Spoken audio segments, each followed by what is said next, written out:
আজকের ভিডিওতে আমরা এমন সব মানুষের কথা জানবো যাদের ওজন বিশ্ব রেকর্ড ছাড়িয়ে গেছে। এদের জীবন কাহিনী যেমন আশ্চর্যজনক তেমনি মর্মান্তিকও। আমাদের মধ্যে অনেকেই হয়তো স্বাস্থ্য সচেতনতার কারণে নিজের ওজন নিয়ে চিন্তা ভাবনা করি। তবে কেমন হবে যদি আপনার ওজন এতটাই বেশি হয় যে তা আপনার দৈনন্দিন জীবনকেই সম্পূর্ণ বদলে দেয়? তো চলুন জেনে আসি এমন মানুষের জীবন সম্পর্কে যারা পৃথিবীর সবচেয়ে মোটা মানুষ হিসেবে পরিচিত, এদের দৈনন্দিন জীবন ও শারীরিক মানসিক লড়াই এবং কিভাবে ওজনের কারণে তাদের জীবন মৃত্যুর দিকে ক্রমশ নিয়ে যাচ্ছে। জন ব্রুয়ারমিন্ট 1941 সালে যুক্তরাষ্ট্রের ওয়াশিংটনে জন্ম জন ব্রুয়ারমিন্ট নাম লিখিয়েছেন বিশ্বের সবচেয়ে মোটা মানুষ হিসেবে। জন্ম নেওয়া জন যখন মাত্র 12 বছর বয়সী তখন তার ওজন ছিল 133 কেজি। এই ছেলেটি শৈশবই বলে দিচ্ছিল যে তার সামনে কঠিন সময় অপেক্ষা করছে। সময়ের সঙ্গে সঙ্গে ওজন তার এত বেড়ে যায় যে 1978 সালে মাত্র 36 বছর বয়সে তার ওজন দাঁড়ায় প্রায় 635 কেজি।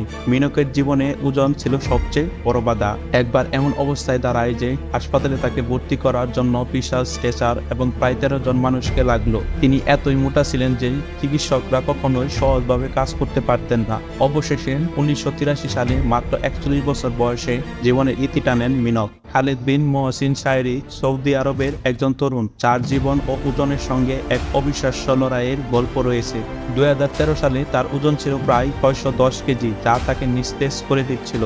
সৌদি আরবের রাজা খালিদকে সাহায্য করার জন্য বিশেষ উদ্যোগ নেন। তিনি চিকিৎসার জন্য খালিদকে দেশের সেরা হাসপাতালে ভর্তি করার ব্যবস্থা করেন। খালিদের অবস্থা এতটাই গুরুতর ছিল যে তাকে নিজ বাড়ি থেকে হাসপাতালে নিয়ে যাওয়ার জন্য একটি বিশেষ মেডিকেল টিম পাঠানো হতো। অবশেষে বহু চিকিৎসা, অপারেশন এবং কঠোর পরিশ্রমের মাধ্যমে খালেদ তার জীবনের ওজন প্রায় 450 কেজি কমাতে সক্ষম হন। এটি ছিল একটি বিশাল জয়, কারণ তার শরীরের পরিবর্তনের সঙ্গে সঙ্গে জীবনও পরিবর্তিত হয়। বর্তমানে খালেদের জীবন অনেকটাই স্বাভাবিক হয়েছে এবং তার গল্প আমাদের শেখায় যে ইচ্ছাশক্তি ও চিকিৎসা একত্রে জীবনের বড় চ্যালেঞ্জগুলো মোকাবেলা করতে পারে। ম্যানুয়েল উরিবে মেক্সিকার একজন সাধারণ মানুষ ও তার ওজনের কারণে বিশ্বব্যাপী পরিচিত হয়। 1965 সালে জন্ম নেওয়া ম্যানুয়েল যখন মাত্র 30 বছর বয়সে তখন তার ওজন ছিল এত বেশি যে তিনি বিছানায় আটকে পড়েন। 2001 সালে ম্যানুয়েলের ওজন প্রায় 597 কেজিতে পৌঁছে যায়, যা তাকে বিশ্বে বিছানাবন্দি সবচেয়ে মোটা মানুষ খেতাব দেয়। উরিবে একসময় বিছানাবন্দি থাকলেও তার জীবনের প্রতি আশার আলো কখনো নিভে যায়নি। নানা ডায়েট এবং চিকিৎসার মাধ্যমে তিনি প্রায় 200 কেজি ওজন কমাতে সক্ষম হন, কিন্তু দুর্ভাগ্যবশত 2014 সালে 48 বছর বয়সে তিনি হৃদরোগে আক্রান্ত হয়ে মারা যান। ওয়াল্টার হাডসন, যিনি বিশ্বের সবচেয়ে মোটা কোমরের মানুষ হিসেবে পরিচিত, তার জীবন আর 5 জনের মতো স্বাভাবিক ছিল না। 1944 সালে জন্মগ্রহণ করা হাডসনের জীবনের সবচেয়ে উল্লেখযোগ্য দিক ছিল তার অস্বাভাবিক কোমরের মাপ, যা প্রায় 100 ইঞ্চি।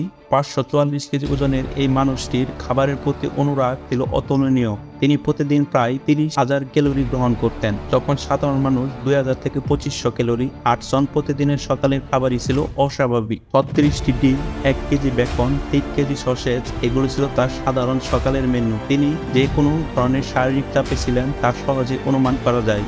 অবশেষে 1991 সালে মাত্র 47 বছর বয়সে হৃদরোগে আক্রান্ত হয়ে তিনি মারা যান। হাডসনের জীবনের গল্প আমাদের দেখায় কিভাবে মাত্রাতিরিক্ত খাওয়া ও অসচেতন জীবনযাপন মানুষের জীবনে বিরাট বিপদ আনতে পারে। রবার্ট আল হিউজের নাম যখনই শোনা যেত মানুষ চমকে উঠত। 1926 সালে জন্ম নেওয়া এই মানুষটি ছোটবেলা থেকেই অস্বাভাবিকভাবে মোটা হতে শুরু করেন। তার ওজন যখন 484 কেজিতে পৌঁছায় তখন তিনি বিশ্বে মোটা মানুষের মধ্যে প্রথম দিকের রেকর্ডধারী হিসেবে পরিচিত হন। রবার্ট আল হিউজ ছিলেন মানুষের আগ্রহের জায়গা। বহু অনুষ্ঠানে তাকে আমন্ত্রণ জানানো হতো এবং মানুষজন তার কথা শুনতে আগ্রহী ছিল, কিন্তু তার শরীরের অতিরিক্ত ওজন ছিল তার জীবনের সবচেয়ে বড় শত্রু। অবশেষে 1998 সালে তিনি মারা যান। Subscribe to my channel. グッドボタン、チャンネル登録もお願いします。